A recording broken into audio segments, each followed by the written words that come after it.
بسم اللہ الرحمن الرحیم۔ قوم لوط کا انجام۔ قرآن مجید میں قوم لوط جس کا ذکر 17 مرتبہ آیا ہے، قوم لوط کا مسکن شہر سدوم اور عمورہ تھا جو بحر مردار کے ساحل پر واقع تھا، اور قریش مکہ اپنے شام کے سفر میں برابر اسی راستے سے آتے جاتے تھے۔ یہ علاقہ 5 بڑے شہروں پر مشتمل تھا۔ ان کے مجموعے کو قرآن کریم نے متفقہ یعنی الٹی ہوئی بستیاں کے الفاظ میں کئی جگہ بیان فرمایا ہے۔ سدوم ان شہروں کا دارالحکومت اور مرکز سمجھا جاتا ہے۔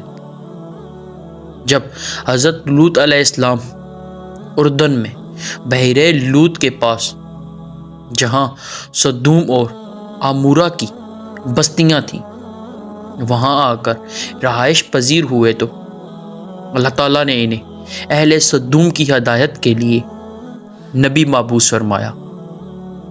یہاں کے باشندے فحش اور بہت سے گناہوں میں مبتلا تھے۔ دنیا کی کوئی ایسی برائی نہیں تھی جو ان میں موجود نہ ہو۔ یہ دنیا کی سرکش اور بد اخلاق قوم تھی۔ ان کی سب برائیوں کے ساتھ ساتھ یہ قوم ایک خبیث عمل کی معجد بھی تھی، وہ یہ کہ وہ اپنی نفسانی خواہشات پوری کرنے کے لیے عورتوں کے بجائے لڑکوں سے اختلاط رکھتے تھے۔ دنیا کی قوموں میں اس عمل کا اب تک کوئی رواج نہ تھا۔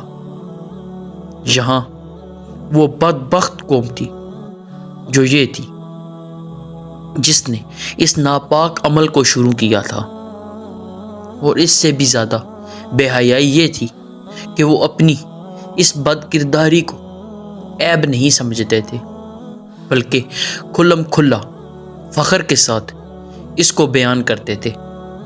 ان حالات میں حضرت لوط علیہ السلام نے اس قوم کو ان کی بے حیائیوں اور برائیوں پر ملامت کی اور شرافت و طہارت کی زندگی کی رغبت دلائی، اور ہر ممکن طریقے سے نرمی اور پیار سے انہیں سمجھایا اور نصیحتیں کی، اور پچھلی قوموں کی بدعمالیوں کے نتائج اور ان پر آئے ہوئے عذابات بتا کر عبرت دلائی، لیکن ان پر کوئی اثر نہیں ہوا، بلکہ الٹا طنز کرتے ہوئے یہ کہنے لگے یہ بڑے پاک باز لوگ ہیں، ان کو اپنی بستی سے نکال دو، اور بارہا سمجھانے کے بعد بھی یہ کہنے لگے ہم تو نہیں مانتے، اگر تو سچا ہے تو ہم پر اللہ کا عذاب لے آئے۔ ادھر یہ ہو رہا تھا، اور دوسری جانب حضرت ابراہیم علیہ السلام کے پاس اللہ کے فرشتے انسانی شکل میں آئے۔ ابراہیم علیہ السلام نے انہیں مہمان سمجھ کر ان کی تواضع کرنا چاہی، لیکن انہوں نے کھانا کھانے سے انکار کر دیا۔ یہ دیکھ کر حضرت ابراہیم علیہ السلام سمجھے کہ یہ کوئی دشمن ہے جو حسب دستور کھانے سے انکار کر رہا ہے، اور پریشانی سے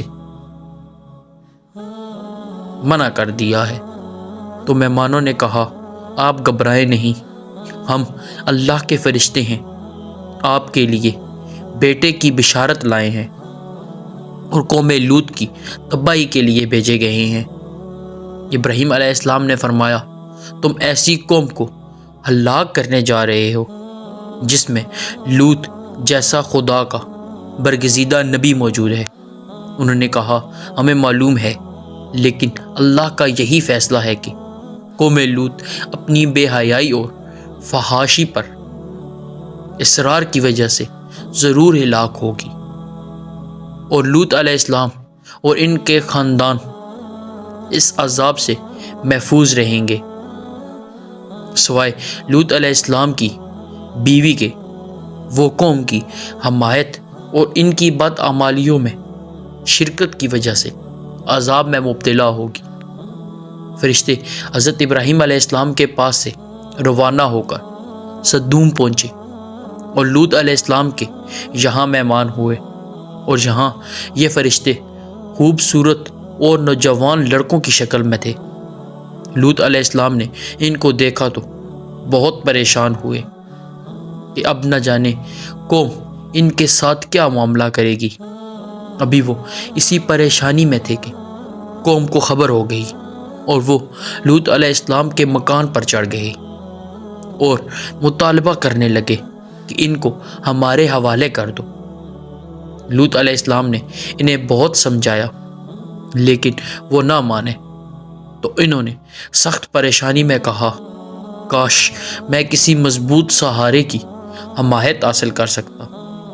فرشتوں نے ان کو پریشان دیکھ کر کہا، آپ گھبرائیں نہیں، ہم انسان نہیں بلکہ اللہ کی طرف سے بھیجے ہوئے فرشتے ہیں، اور ان کے لیے عذاب نازل ہوا ہے۔ آپ راتوں رات اپنے خاندان سمیت یہاں سے نکل جائیں۔